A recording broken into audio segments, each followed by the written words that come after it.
আগামী কয়েকদিনের মধ্যে বাংলাদেশের মাটিতে আরও একবার রাজনৈতিক ভূমিকম্প আসতে চলেছে।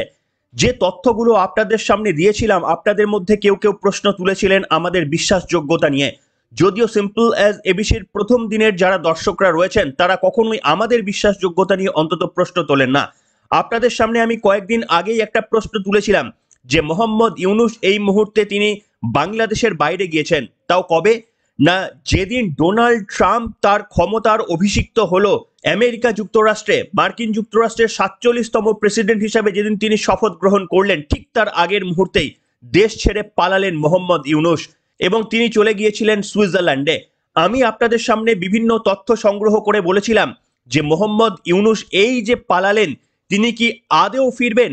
বাংলাদেশের এই মুহূর্তের যে পরিণতি কার্যত সৃষ্টি হয়েছে সেটা আর কেউ না বুঝুক, মোহাম্মদ ইউনূস খুব ভালোভাবেই টের পাচ্ছেন। তার উপরে গোদের ওপর বিস্ফোরার মতো চেপে ধরেছে ভারতের একদিক থেকে নীরবতা এবং আমেরিকার সঙ্গে ভারতের তীব্র বন্ধুত্ব ডোনাল্ড ট্রাম্পের ক্ষমতায় আসার পর থেকেই।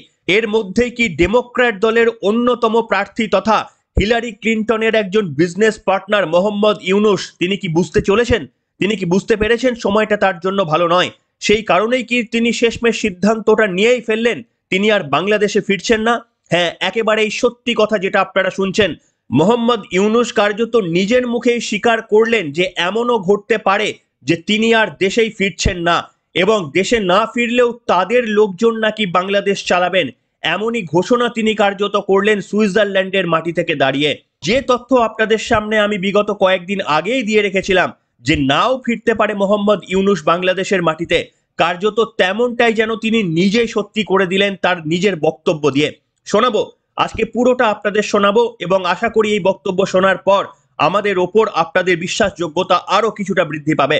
এবং যদি ভালো লাগে আমাদেরকে সমর্থন করতে, আমাদের কাজকে যদি পছন্দ করেন, তাহলে আমাদের এগিয়ে চলার পথকে মসৃণ করতে কোনো আর্থিক সহযোগিতা নয়, সামান্য একটি লাইক, একটি কমেন্ট এবং চ্যানেলটিকে সাবস্ক্রাইব করে বা পর্বটিকে শেয়ার করে আমাদের পাশে থাকতে পারেন। নমস্কার, welcome to simple as ABC. আপনাদের সকলকে স্বাগত জানিয়ে শুরু করছি আজকের বিশেষ খবর। দেখুন, প্রথমেই আপনাদের কোনো রকমের ভনিতা না করে যে তথ্যটা তুলে ধরবো সেটা হচ্ছে মোহাম্মদ ইউনূস তিনি কি বলছেন, একবার মন দিয়ে শুনুন আপনারা। Thing for me. If I don't come back, please forgive me. My friends are there. They are brave friends. I'm a brave person too. Thing for me. If I don't come back, please forgive me. My friends are there. They are brave friends. I'm a brave person too. Thing for me. শুনলেন বন্ধুরা, সুইজারল্যান্ডের মাটি থেকে মোহাম্মদ ইউনূস কি বললেন, কি ঘোষণা করলেন। তিনি চোখের জলে নাকের জলে কার্যত বললেন, if I don't come back please forgive me. তিনি আরো বলছেন, my friends are there, they are brave friends and I am brave too. অর্থাৎ তিনি বলছেন যে আমি যদি দেশে না ফিরি তাহলে আমাকে ক্ষমা করবেন এবং আমার বন্ধুরা ওখানে রয়েছে, ওরা অনেক সাহসী, আমিও অত্যন্ত সাহসী। এই ধরনের একটা ছোট্ট বাইট ভাইরাল হয়েছে যমুনা টিভি থেকে। আপনাদের দেখালাম বাংলাদেশের অন্যতম অত্যন্ত জনপ্রিয় সংবাদ মাধ্যম যমুনা টিভির একটি ছোট্ট ক্লিপ আপনাদের সামনে দেখালাম। তিনি বলছেন যে আমি যদি দেশে ফিরতে না পারি আমাকে ক্ষমা করবেন, যারা আছে তারা বাংলাদেশ সামলে নেবে। যে তথ্য আপনাদের সামনে কয়েকদিন আগেই দিয়েছিলাম, আশা করি এবার আপনাদের সামনে সেটা বিশ্বাসযোগ্য বলে মনে হচ্ছে, যারা এতদিন পর্যন্ত আমাদেরকে উড়িয়েই দিচ্ছিলেন কার্যত। দেখুন, তাও আপনাদের সামনে আমি এখনো বলবো যে মোহাম্মদ ইউনূসের বক্তব্য যেটা তিনি চোখের জল ফেলতে ফেলতে বলছিলেন, if I don't come back please forgive me, সেখানে কিন্তু তিনি একটা ইফ শব্দটি ব্যবহার করেছেন, অর্থাৎ বলেছেন যদি আমি না ফিরি। তিনি সেই বক্তব্যে বলেননি যে আমি ফিরবো না। তার মানে এখনো পর্যন্ত আমি এটা সম্ভাবনার স্তরেই নিয়ে রাখছি, কোনো রকমের মিথ্যে খবর পরিবেশন করতে আমি একেবারে ইচ্ছুক নই। তাই এখনো পর্যন্ত আমিও মোহাম্মদ ইউনূসের এই কথাটিকে ধরে একটা কোয়েশ্চেন মার্ক আমিও লাগিয়ে রাখলাম। তিনি সম্ভবত অপেক্ষা করছেন গ্রিন সিগন্যাল যদি কোনোভাবে পান, যদি মনে করেন যে বাংলাদেশে এই মুহূর্তে ফেরাটা তার জন্য উপযুক্ত, তাহলেই তিনি ফিরবেন, না হলে তিনি আর চিরকালের মতো অন্তত বাংলাদেশে ফিরছেন না, এমনটাই কিন্তু আশঙ্কা প্রকাশ করা হচ্ছে বিভিন্ন সংবাদ মাধ্যমে। তার একটি একটি করে সংবাদ মাধ্যমের উদাহরণ আজকের পর্বেই আপনাদের সামনে দেখাবো। সব থেকে বড় কথা কি জানেন, যে মোহাম্মদ ইউনূসই যে শুধুমাত্র দেশ ছেড়ে পালিয়েছেন এমনটা নয়। যে সমস্ত উপদেষ্টা মণ্ডলীরা রয়েছেন মোহাম্মদ ইউনূসের অন্তর্বর্তীকালীন সরকারের, যে সমস্ত উপদেষ্টা মণ্ডলীরা রয়েছেন তারাও কিন্তু গতকাল বাংলাদেশ ছেড়ে পালিয়েছেন দুবাইয়ের উদ্দেশ্যে। এবং আমাদের কাছে তাদের পালিয়ে যাওয়ার টিকিটটা, প্লেনের টিকিটটা পর্যন্ত আছে, সেটাও আপনাদের সামনে দেখাবো। কে তারা? একজন হচ্ছে আসিফ মাহমুদ সজীব ভুইয়া, আর দ্বিতীয় জন হচ্ছে মাহফুজ আলম। এই দুইজন উপদেষ্টা তারাও কিন্তু বাংলাদেশ ছেড়ে গতকাল পালিয়েছেন এবং তারা যে প্লেনে উঠে বাংলাদেশ ছেড়েছেন সেই প্লেনের নাম্বারটা পর্যন্ত আপনাদের আমি বলে দিচ্ছি, এতটাই কনফিডেন্ট। সেই প্লেনের নাম্বার হচ্ছে BG-147। এই BG-147 বিমানে চেপে আসিফ মাহমুদ সজীব ভুইয়া আর মাহফুজ আলম, এই দুই উপদেষ্টা মোহাম্মদ ইউনূসের আসার খবর না পেয়ে তারাও কিন্তু বাংলাদেশ ছেড়ে পালিয়েছেন। আসুন আপনাদের সামনে তাদের প্লেনের টিকিটটা যেটা ভাইরাল হয়েছে সেটা আপনাদের সামনে দেখাচ্ছি। এই টিকিটটা আপনারা দেখুন, এটা হচ্ছে প্লেনের টিকিট। একটু অস্পষ্টভাবে এখানে দেখুন 1 নম্বর এবং 4 নম্বরে এই দুই উপদেষ্টার নাম রয়ে গিয়েছে। তারা কিন্তু এই বিমানে চেপে BG-147 তারা বাংলাদেশ ছেড়ে দুবাইয়ে পাড়ি দিয়েছেন। এবং এর সপক্ষে আপনাদের সামনে আরো অনেক তথ্য প্রমাণ আমি দিতে চলেছি। আপনাদের আমি দেখাতে চাইবো বাংলাদেশের একজন আওয়ামী লীগের কর্মী, তিনি এই ঘটনা শোনার পরেই ফেসবুক লাইভ করেন। ফেসবুক লাইভ করে তিনি কি বলেছেন দেখুন। তিনি বলেছেন যে তথ্যটা এতক্ষণ আপনাদের সামনে দিলাম, যে মোহাম্মদ ইউনূস আর দেশে ফিরছেন না এবং বাংলাদেশের আওয়ামী লীগের কর্মীদের, বাংলাদেশিদের তিনি সতর্কভাবে থাকার জন্য পরামর্শ দিয়েছেন। তার একটা ছোট্ট বক্তব্য তিনি তার ইউটিউব লাইভে দিয়েছিলেন, সেইখান থেকে আমি আপনাদের সামনে শোনাচ্ছি। শুনুন এই বক্তব্যটি। প্রত্যেকটি জায়গার প্রত্যেকটি আওয়ামী লীগের নেতা কর্মীদেরকে বলবো, সবাই সতর্ক অবস্থানে থাকবেন, সবাই সজাগ থাকবেন, সবাই সজাগ দৃষ্টি রাখেন। কয়েকটি আপডেটের মধ্যে একটা আপডেট হচ্ছে যে ইউনূস পদত্যাগপত্র পাঠিয়েছে। এটি একটি নিউজ। ইউনূস পদত্যাগপত্র পাঠিয়েছে, যমুনা টিভির এক সাংবাদিককে সাক্ষাৎকার দিয়ে তার কাছে এটি পাঠিয়েছে। কিন্তু এটা নিয়ে আলোচনা চলছে, নেগোসিয়েশন হচ্ছে। আর সেনাবাহিনীর ভিতরে এগুলো নিয়ে ঝামেলা হচ্ছে, সবগুলো ক্যান্টনমেন্টে এগুলো নিয়ে ঝামেলা হচ্ছে। শুনলেন বন্ধুরা, বাংলাদেশের সাংবাদিকরা পর্যন্ত, বাংলাদেশের বিভিন্ন সমাজকর্মী, রাজনৈতিক কর্মীরা পর্যন্ত উচ্ছ্বসিত। বাংলাদেশে ইতিমধ্যে কিন্তু এই খবরটা, চাপা খবরটা কিন্তু আস্তে আস্তে প্রকাশ পাচ্ছে। যদিও এখনো পর্যন্ত আপনাদের আমি বললাম, হতেই পারে মোহাম্মদ ইউনূসের মত পরিবর্তন হলো, তিনি বাংলাদেশে ফিরে আসলেন। তার কারণ তিনি কোথাও কনফার্মেশন করেননি তিনি ফিরবেন না। তিনি শুধু এটুকুই বলেছেন, এমনও হতে পারে আমি বাংলাদেশে যদি না ফিরি তাহলে ওরাই সামলে নেবে। অর্থাৎ তিনি ফিরছেন না এরকমটা কিছু বলেনি। কিন্তু পর্যায় যেদিকে যাচ্ছে সেখানে কিন্তু এমনটাও হতে পারে যে তিনি আর দেশেই ফিরলেন না, এমন পরিস্থিতির সৃষ্টি হতেই পারে। সেই তথ্যটাই কিন্তু আমি আপনাদের সামনে বলছি, এমনটা নয়। বিভিন্ন মিডিয়া থেকে শুরু করে বাংলাদেশের সাংবাদিকরা পর্যন্ত কিন্তু এই তথ্যগুলো দিতে শুরু করেছে। যেমন আপনাদের দেখালাম, আওয়ামী লীগের একজন কর্মী, তিনি তাদের কর্মীদের, তিনি বাংলাদেশের মানুষের সামনে বার্তা দিয়েছেন যে শান্তিপূর্ণ অবস্থা বজায় রাখতে, কোনো রকমের বিশৃঙ্খলা যেন সৃষ্টি না করতে। সম্ভবত আরো একবার সেনাবাহিনীর হাতে কিন্তু বাংলাদেশের সরকার চলে যেতে পারে, এমনও সিচুয়েশন তৈরি হতে পারে যদি এই ঘটনা ঠিক হয়। আপনাদের সামনে আমি আরো একটি বক্তব্য শোনাবো। এই বক্তব্যটিও বাংলাদেশের আরো একজন সাংবাদিকের। তিনি ভারতের ন্যাশনাল লেভেলের একটি অন্যতম সংবাদ মাধ্যম আজ তক বাংলাকে একটা সাক্ষাৎকার দিচ্ছিলেন। এই সাংবাদিক বন্ধুর নাম হচ্ছে শরীফ সাহিবউদ্দিন। তিনিও পর্যন্ত স্বীকার করছেন যে মোহাম্মদ ইউনূস যদি বাংলাদেশে না ফেরেন তাহলে অবাক হওয়ার কিছু থাকবে না। আসুন তার বক্তব্যটা আজ তক বাংলাকে দেওয়া এক ছোট্ট সাক্ষাৎকারে কি তিনি বলেছেন, একটা ছোট্ট অংশটা এইখানেই আপনাদের শোনাতে চাইবো। সত্যি মিথ্যা কি চলছে আমি বলতে পারবো না, আন্তর্জাতিক বিষয়। যখন খবর রেকর্ড করছি একরকম অবস্থা, যখন আপনারা শুনছেন তখন অবস্থার পরিণতি চেঞ্জ হতেও পারে। কিন্তু আমার সপক্ষে যুক্তি দিতে যা যা তথ্য সংগ্রহ করা দরকার সে সব কটাই তথ্য সংগ্রহ করে আপনাদের সামনে নিয়ে এসে এইটুকুই বলার চেষ্টা করছি যে যে ঘটনা বাংলাদেশে আমরা এক্সপেক্ট করছিলাম কার্যত সেদিকেই কিন্তু বাংলাদেশ যেতে চলেছে। আসুন এই সাংবাদিক বন্ধুর একটি বক্তব্য আপনাদের সামনে শোনাই, শুনুন। জি, মোহাম্মদ ইউনূস কি আর দেশে ফিরছেন না? হ্যাঁ, না ফেরার সম্ভাবনাই বেশি। কারণ আমরা অনেক আগের থেকেই আমরা বুঝতে পারছিলাম যে সে যেভাবে দেশটাকে একেবারে ধ্বংসের দৌড় গোড়ায় নিয়ে আসছে। শুনলেন বন্ধুরা, যদিও এটা একেবারে চাপা খবর, এটা সেই অর্থে বাংলাদেশের প্রথম সারির সংবাদ মাধ্যমে আমি অন্তত প্রকাশ পেতে দেখিনি।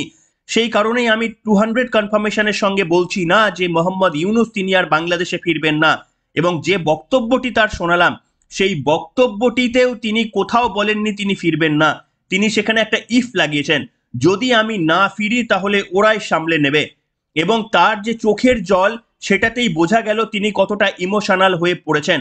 আপনাদের সামনে আমি বলেছিলাম তিনি যখন বাংলাদেশ ছেড়ে সুইজারল্যান্ডের উদ্দেশ্যে পাড়ি দিচ্ছেন, যেদিন ডোনাল্ড ট্রাম্প শপথ গ্রহণ করছেন, সেদিনই আপনাদের সামনে আমি বলেছিলাম, সিম্পল অ্যাজ এবিসির যাদের যাদের এই তথ্যটা মনে রয়েছে আপনারা কমেন্ট করে জানান যে আপনাদের মনে রয়েছে আমার সেই বক্তব্য, যেদিন আমি বলেছিলাম যে এরকমও সিচুয়েশন হতে চলেছে মোহাম্মদ ইউনূস সম্ভবত আর ফিরছেন না।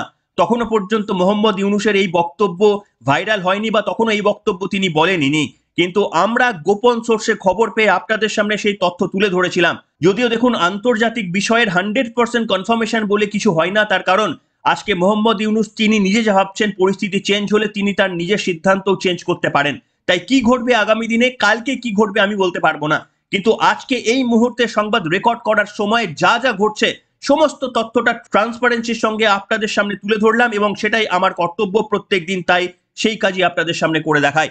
এবং আরো একটি প্রমাণ আপনাদের সামনে দেখাবো, নিউজ বাংলা, পশ্চিমবঙ্গের অন্যতম একটি মিডিয়া নিউজ বাংলাও কিন্তু এই খবরটি করেছে, এবং তারাও পর্যন্ত বলেছে যে মোহাম্মদ ইউনূসের বাংলাদেশে না ফেরার কথা তারা আগেও বলেছিলেন, এবং তারা কনফার্ম করছেন যে বিদেশের মাটি থেকে দাঁড়িয়ে মোহাম্মদ ইউনূস তিনি ঘোষণা করেছেন তিনি আর বাংলাদেশে ফিরছেন না।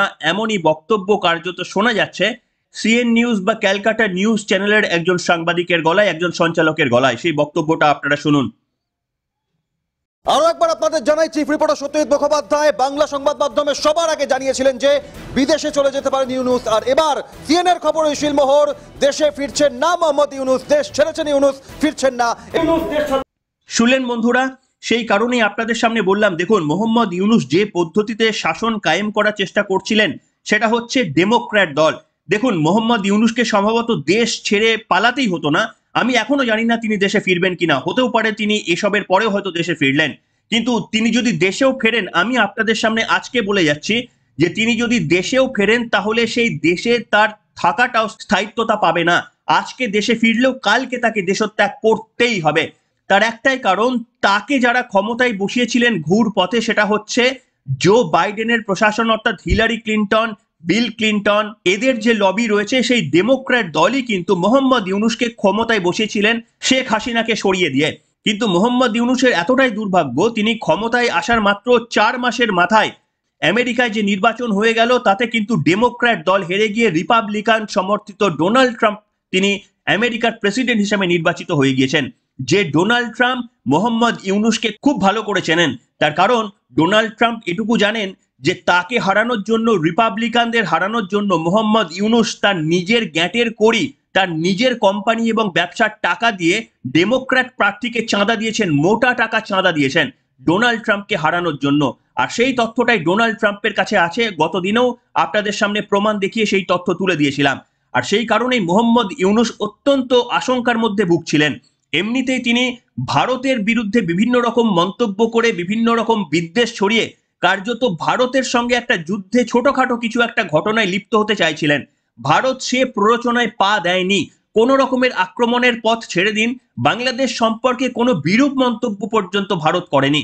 গতদিনে এস জয়শঙ্করকে একটা প্রশ্ন করা হয়েছিল, ইউএস এর মাটি থেকে দাঁড়িয়ে এস জয়শঙ্কর চায়না পাকিস্তান নিয়ে সমস্ত প্রশ্নের উত্তর দিলেও তিনি শুধুমাত্র বাংলাদেশ প্রসঙ্গে বলেছিলেন যে আমার সঙ্গে আমেরিকার প্রশাসনের বাংলাদেশ নিয়ে গভীর আলোচনা হয়েছে, কিন্তু এ বিষয়ে আমি বাইরে একটা মন্তব্য করব না।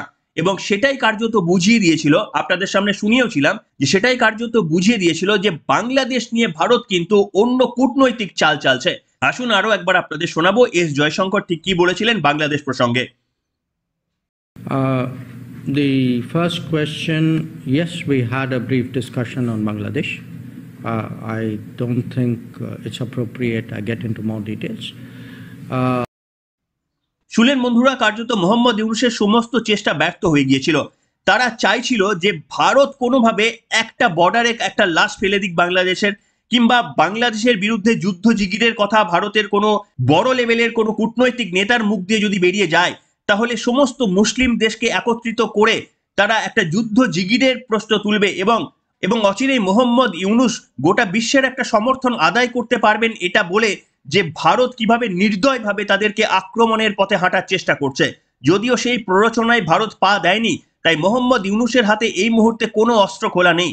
তার কারণ তিনি যথেষ্ট চেষ্টা করেছেন চীন এবং পাকিস্তানের সঙ্গে বন্ধুত্ব রাখতে। যদিও কি হাস্যকর বিষয় হয়ে গিয়েছে যে চীন পর্যন্ত, যে চীনকে তারা বিশ্বাস করেছে সেই চীন পর্যন্ত এখন ভারতের সঙ্গে বন্ধুত্বের জন্য নিজেরাই বার্তা দিয়েছে। গত পর্বে আপনাদের সামনে দেখিয়েছিলাম, যারা দেখেননি গতকালের রাতের পর্বটা শুনে নেবেন। চীনের বিদেশ মন্ত্রী তিনি ভারতের প্রতি আহ্বান জানিয়েছেন যে কোনো প্রতিযোগিতা নয়, কোনো দ্বন্দ্ব নয়, কোনো বিরোধিতা নয়, ভারতের সঙ্গে বন্ধুত্বপূর্ণ আচরণই তারা প্রত্যাশা করেন। আর এরপর মোহাম্মদ ইউনূসের হাতে আর কোনো অস্ত্রই খোলা ছিল না। সম্ভবত সেই কারণেই যখন সব পথ বন্ধ হয়ে গিয়েছে, সম্ভবত সেই কারণেই তিনি দেশে না ফেরার সিদ্ধান্ত নিয়ে থাকতে পারেন। যদিও আরো একবার পর্বের শেষে আপনাদের সামনে বলি, এই খবর এখনো পর্যন্ত 100% কনফার্মেশন নয়। তার কারণ মোহাম্মদ ইউনূস নিজেই বলেছেন যে যদি না ফিরি, তাই যদি কথাটাকে আমি প্রাধান্য দিচ্ছি, যদি না ফেরেন তারপরে আপনাদের সামনে পর্ব আনবো। এবং হতেই পারে ম্যাক্সিমাম সম্ভাবনা তিনি দেশে ফিরছেন না, তাও 10% চান্স আমরা ওপেন করে রেখেই দিলাম। তিনি যদি এবারেও দেশে ফিরে যান, এমন পরিস্থিতি খুব শীঘ্রই সৃষ্টি হবে যেখানে তিনি আরো একবার দেশত্যাগ করতে বাধ্য হবেন এবং তিনি যে দেশ থেকে বিতাড়িত হবেন, দেশে ফেরার তার আর মুখ থাকবে না। এমন দিন বাংলাদেশে খুব দ্রুত আসতে চলেছে যদি না এবার তিনি আর দেশে না ফেরেন। কি বলবেন বন্ধুরা? যদি আমাদের এই প্রচেষ্টাকে আপনাদের ভালো লাগে, যদি আমাদের খবরের মধ্যে আপনারা অনেস্টি খুঁজে পান, যদি আমাদের পরিশ্রমের দাম আপনারা দিতে চান কোনো অর্থের বিনিময়ে নয়, তাহলে শুধুমাত্র একটা ছোট্ট প্রেস করে এই পর্বটিকে লাইক এবং একটি কমেন্ট করে আমাদের সমর্থন করবেন। যারা সাবস্ক্রাইব করেননি তারা সাবস্ক্রাইব করে আমাদের সমর্থনের হাত বাড়িয়ে দেবেন। এখনকার মতো এখানে শেষ করলাম, দেখা হবে আগামী পর্বে। সবাই ভালো থাকবেন, গুড বাই।